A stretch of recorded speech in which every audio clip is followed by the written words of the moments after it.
Sixth grade, for your next project, you are going to be making a window cling. And we are going to be looking at this project from the angle of public art. And so we're going to talk about and view some public art examples and define exactly what that means in this video. So public art is art that is created to be viewed in your normal everyday life. It is not created to be displayed in a museum or in an art gallery. It is typically on buildings, in the street, in parks, and you really could stumble upon public art anywhere. So you can see down there in the left, there's like a pathway in a park that has all these designs on the ground. And then on the right, there's like a bear looking into a building. That one, I believe, is in Colorado. And you could just be walking down the street, you didn't know it's there, and then you just kind of stumble upon that art, right? So it's not meant to be viewed in a typical art setting. It's just in your everyday life.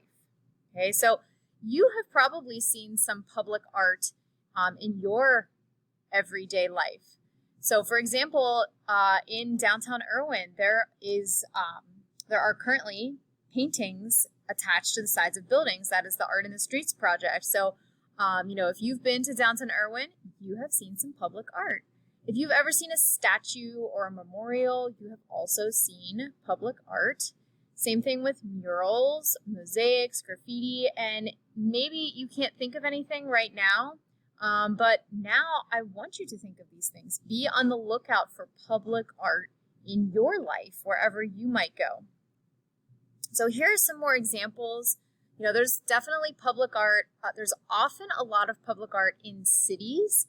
Not to say that there aren't some outside of cities. There are, but you most likely will find even more in a city area. And so here's some really good examples photographed here. And some more. I believe that guy playing the piano is on a building in Jeanette. You might have seen that. All right, so for our project, we're going to consider our project an example of public art because it is a window cling. So you can see like that little frog or the heart there. It is something that you're going to make with this special kind of window cling paint. It's paint specifically made for this project. You can cling it to anything. Of course, you can take it home and you can put it in your house and put it in, maybe put it on your refrigerator or something. And so then it's not really public art, and that's totally fine. But maybe you choose to put it on your window and somebody that walks by your house can see it. And so then that would be considered, public art. It could also be stuck to your locker, really anywhere that you want to stick it. And so that's why, again, we're kind of considering this a public art project, but you don't have to display it in public if you don't want.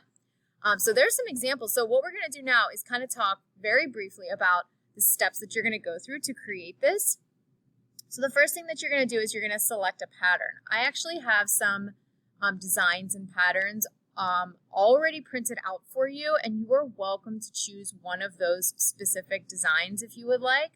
And you're going to put your information on that piece of paper, and then you're going to tape a piece of acetate, or it's basically like a clear plastic sheet, right, over top of that design.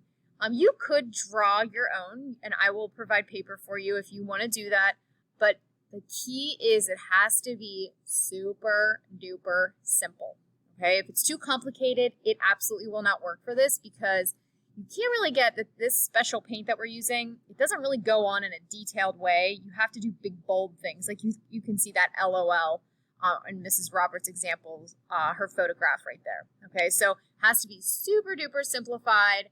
And if you're not really sure, you can see the examples that are there and maybe base your drawing off that. Or you can use a drawing that I have and just change it up a little bit. That's another idea.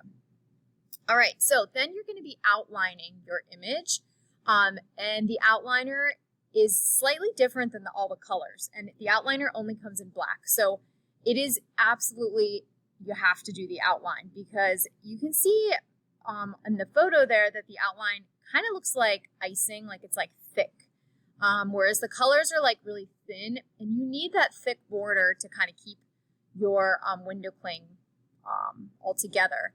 And so it's super important that you have that down first. So everybody's going to do an outline. And let's see, there is a red cap on all the bottles. We'll talk about these details in class, and it's super important because this stuff dries in the air, and if we don't keep the lids on the bottles, they'll dry out. But anyways, you're going to be outlining first. Then you're going to fill it in with the color, as you can see has been done here. And the color does come out way faster, so you got to be ready for it as it comes out. Okay. Yeah, and you can leave some small areas empty if you want, but I really would fill in everything. So yeah, start in big areas first so you can kind of see how the paint flows out of the bottles, and then move into some of the smaller ones, being really careful as you do so. All right, you can move the paint around with a toothpick if you would like. So you can see there's been some swirling in some of those areas on that LOL. You're welcome to do that. I provide you guys with toothpicks, and this kind of creates almost like a marbled look. And yes, it does need to be thick because this stuff is super weird how it dries. It's pretty neat, but see how thick it is there? When it dries, it will be very, very thin. And we want to make sure that it's thick enough that we're able to peel it off. It has happened. I made a couple examples that were too thin, and I wasn't able to remove them off of the clear plastic that I made them on. And that was fine. I still like them, but they couldn't be, they're not really a cling anymore, right? They're just kind of this cool thing. But then we'll peel them off in class, and then you can use it. All right, so go ahead and answer the questions on the Google form.